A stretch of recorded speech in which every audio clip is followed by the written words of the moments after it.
Ancora violazioni alla Scala dei Turchi, denunciate 31 persone che rischiano ora 3 anni di carcere. Questo quando verificatosi nel fine settimana. Si è registrato infatti un notevole elevato afflusso di bagnanti e di turisti. Da lì i controlli scattati da parte del Comando Provinciale dei Carabinieri di Agrigento. La Marna Bianca è stata infatti nuovamente presa d'assalto nonostante la presenza delle barriere di interdizione, dei cartelli monitori e i totem informativi collocati a cura della Sovrintendenza dei Beni Culturali di Agrigento, che indicano il divieto d'ingresso dovuto alla misura cautelare imposta dall'autorità giudiziaria. L'attività di controllo è stata coordinata dal Comando Provinciale dei Carabinieri, con in testa il colonnello Giovanni Pellegrino, dal comandante della Capitaneria di Porto, capitano di fregata Gennaro Fusco. Ha visto l'impiego congiunto dei militari della stazione dei Carabinieri di Realmonte e della Capitaneria di Porto Empedocle,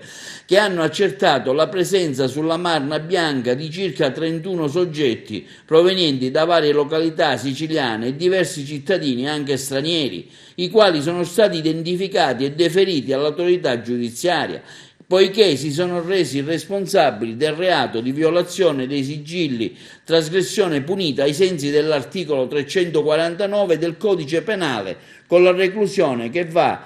da 6 mesi a 3 anni. Alla vista dei militari intervenuti, i tanti turisti presenti si sono allontanati velocemente via mare e via terra e nel giro di pochi minuti la scogliera era priva di turisti. Questi soggetti, transitando dal mare o scavalcando la recinzione e mettendo a rischio la propria incolumità, si sono ostinati a scavalcare la recinzione, che è risultata diverte in più punti, violando così i sigilli posti a tutela del sito di notevole pregio ambientale e disattendendo le ordinanze di interdizione per salire a ogni costo sulla famosa scogliera. Come è noto, la Scala dei Turchi è stata interdetta dallo scorso 27 febbraio a seguito del decreto di sequestro preventivo di urgenza emesso dal procuratore della Repubblica, dottor Luigi Patronaggio, in quanto vi è un concreto pericolo per i turisti, per i bagnanti, in considerazione dei numerosi crolli che hanno interessato l'area nell'ultimo periodo.